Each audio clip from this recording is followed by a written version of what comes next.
Hi, and welcome back to The Lowest Crime, the podcast where we uncover some of the darkest and most haunting criminal cases in Dutch history. I'm Eline, and today we're picking up where we left off in the case of Willem van Eijk, the man who would later become the infamous Beast of Harkstede. If you haven't yet listened to part 1, I highly recommend going back and catching up, as we explored the disturbing discoveries of his first victims and the early police investigation that eventually closed in on Van Eijk.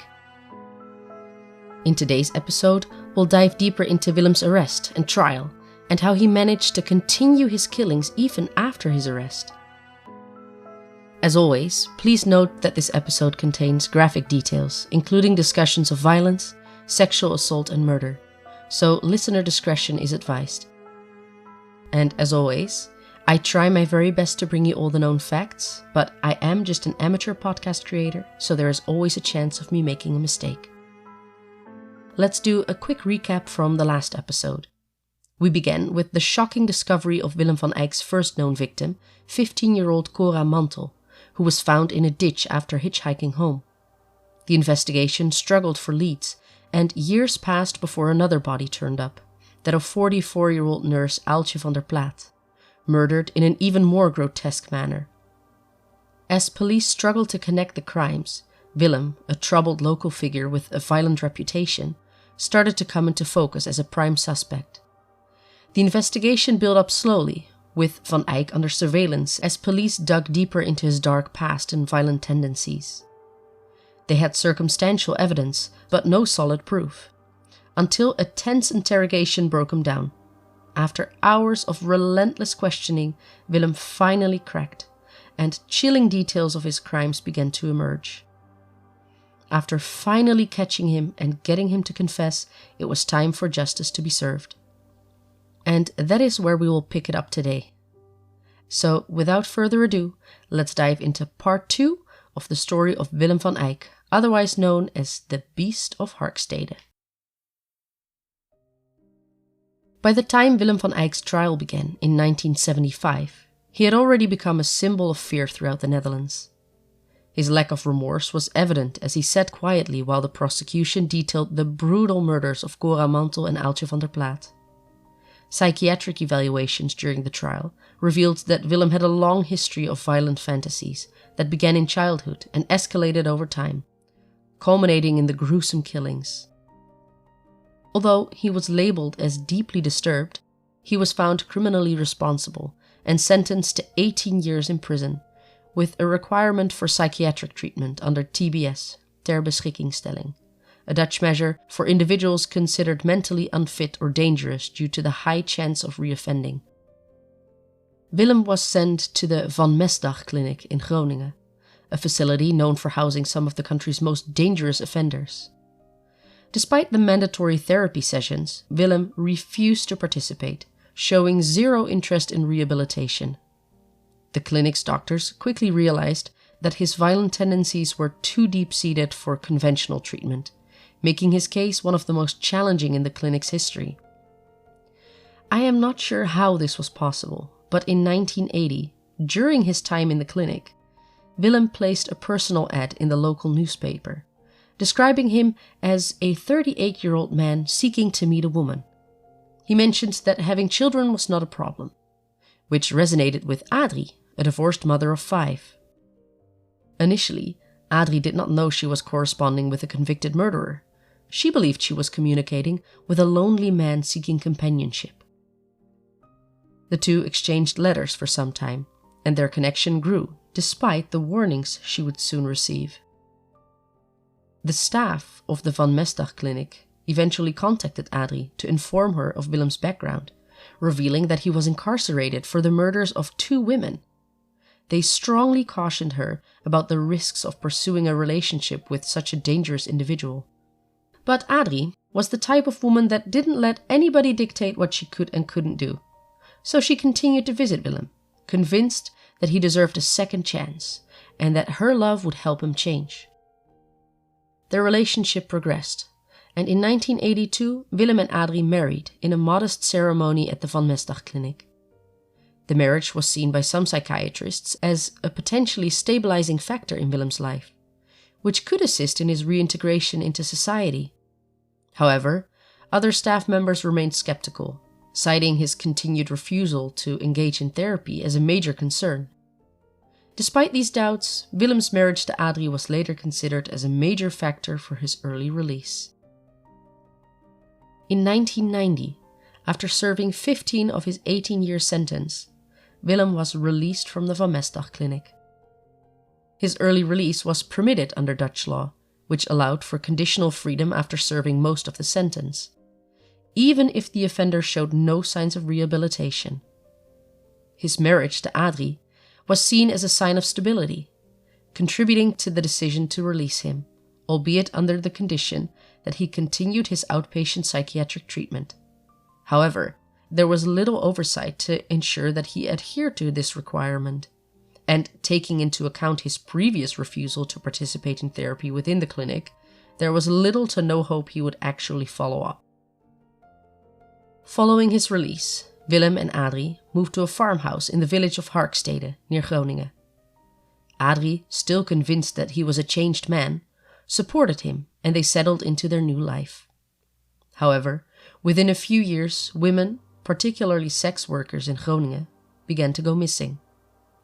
These disappearances initially seemed like isolated incidents, tied to the dangerous nature of sex work.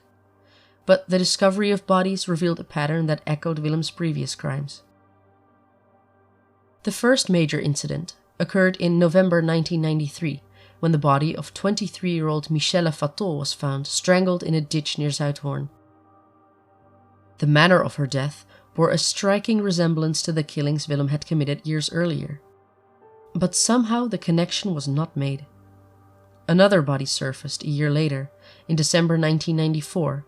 31-year-old Anneliese Reinders was found strangled and left floating in the Eemscanal. The similarities between these cases grew apparent, but without solid evidence, investigation stalled. Despite the clear red flags and warning signs that surrounded his case during his time in the Van Mestdag clinic, Willem had been allowed out, and was now continuing his cycle of violence. The tragic consequences of his freedom became evident as the bodies of more victims emerged, showing how incredibly the system had failed to keep such a dangerous man off the streets. Willem van Eijk, now living quietly in his farmhouse in Harkstede, somehow still remained off the radar. The police didn't suspect him for these new murders, in part because he had been rehabilitated and released after serving his sentence for the earlier crimes. They had no reason to believe that the once notorious serial killer was active again, in part because of the murder of Aaltje van der Plaat. Willem van Eijk's MO was seen as someone who stabbed rather than strangled his victims. But in truth, Willem's violent urges had never subsided. The little farmhouse he shared with his wife Adrie was a quiet and secluded place, far from the prying eyes of authorities. It was here, in the isolation of the countryside, that Willem began to once again feed his dark fantasies. He frequented the Tippelzone in Groningen. This is a designated area where prostitution is legally tolerated, typically under regulated conditions. Here, he met vulnerable women, many of whom were drug dependent and desperate for money. It was a perfect hunting ground for a man like Willem, who could easily lure his victims to the farmhouse under the pretense of offering them money or drugs. Adrie, who worked for the local animal rescue service, was largely unaware of what was happening. She was often out of the house, tending to animals or working at the rescue shelter. And so, Willem's activities went unnoticed for years. But neighbors began to talk. There were rumors that Willem often brought women to the farmhouse late at night, but no one knew for sure what was happening behind closed doors. The murders of Michelle Fatol and Anneliese Reinders were just the beginning. Over the next few years, more women went missing from the Tippelzone. Some of them were never found, whilst others were found dead, their bodies discarded in ditches, canals, or fields. Each time the bodies were found naked, their clothes discarded elsewhere, and each time the cause of death was strangulation. By the late 1990s, the city of Groningen was gripped by fear. The Tippelzone once a bustling area where sex workers could be seen on every corner, became a ghost town at night. Women were terrified to work there, knowing that a serial killer was on the loose. The police, under immense pressure to solve the case, stepped up patrols in the area, but unbelievably, they were still unable to find the killer. In February 1998, another victim vanished from the streets of Groningen. This time, it was Jolanda Meijer, a 34-year-old sex worker who had worked the Tippelzone for years. Her disappearance sent shockwaves through the community, as many believed that the killer was striking more frequently now. Jolanda's body was never found, but her passport mysteriously appeared at the police station in Leek months after the disappearance. The sender claimed that Jolanda had given the passport to him in 1998, but the story was strange, and the police could not confirm its accuracy. Once again, the investigation hit a dead end. And although it is still widely believed that Willem van Eijk was responsible for Jolanda Meijer's disappearance, it was never officially confirmed. By now, the number of missing and murdered women was growing at an alarming rate. In addition to Michelle Vatol, Anneliese Reinders and Jolanda Meijer, other women such as Antoinette Bond and Shirley Gerijgers had also disappeared or been found murdered under similar circumstances. Despite the growing list of victims, the police had no solid leads and no suspects. And it's almost unbelievable, but Willem van Eijk, who was living quietly with his wife, remained free from suspicion. His past crimes had faded from public memory, and most people believed that he had reformed. But that couldn't be further from the truth. Willem was once again indulging in dark fantasies, and the bodies were piling up. On July 17th, 2001, everything changed. Two men, neighbors who were fishing at the Slochterdiep, a canal not far from Willem's farmhouse in Harkstede, made a horrifying discovery. As they rowed their small boat along the quiet waters, they noticed something floating near the surface. At first, they thought it was debris or perhaps an old mannequin. But as they drew closer, their blood ran cold. It was the body of a woman, naked and bloated from being submerged in the water for days. The police were called immediately, and the investigation was launched. The body was identified as Sascha Schenker, a 34-year-old sex worker who had been missing for several days. Like the previous victims, Sascha had been strangled, and her body had been dumped in the water. But this time, there was a crucial piece of evidence that had been missing in the earlier cases: a bag of clothes. Not far from where Sascha's body was found, divers discovered several bags weighed down with stones. Inside those bags, they found clothing that belonged to Sascha and other unidentified women. It was a major breakthrough in the case, and for the first time, the police began to see a pattern emerging. As the investigators combed through the area, they made a startling realization. Willem van Eijk's farmhouse was just a short distance from where Sascha's body had been found, practically in his backyard. And when they dug deeper into his history, they were shocked to discover his violent past. With the discovery of Sascha's body so close to Willem's home, the police now had a prime suspect, finally. They began to focus their investigation on Willem, and it wasn't long before they uncovered damning evidence. Willem had been seen with Sascha just days before her disappearance, and phone records showed that he had contacted her multiple times in the days leading up to the murder. On November 12, 2001, the police raided Willem van Eijk's farmhouse in Harkstede. The search turned up more incriminating evidence, including personal items belonging to several of the missing women. But the most chilling discovery was a series of videotapes that Willem had kept hidden.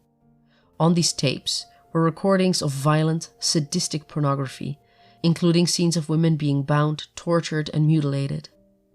The tapes were evidence of Willem's twisted fantasies, and they confirmed the police's worst fears. Willem had not only returned to killing, but he had also escalated his depravity. Willem was arrested and taken into custody. During his interrogation, he initially denied everything, just as he had done during the investigations in the 1970s. But this time the evidence was overwhelming. The police had not only linked him to Sascha Schenker's murder, but they also had circumstantial evidence tying him to the murders of Michelle Fatto and Anneliese Reinders. Under pressure, Willem finally confessed. He admitted to the murders of the 3 women, but as in his earlier confessions, he showed no remorse. He described the killings as if they were routine tasks, something that just had to be done, referring to his victims as objects. Willem van Eyk's trial in 2003 was a media sensation. The public was horrified by the details of his crimes, and the media quickly dubbed him the Beast of Harkstede. Willem's demeanor in court was cold and unfeeling. He showed no signs of remorse and no regret for the lives he had taken.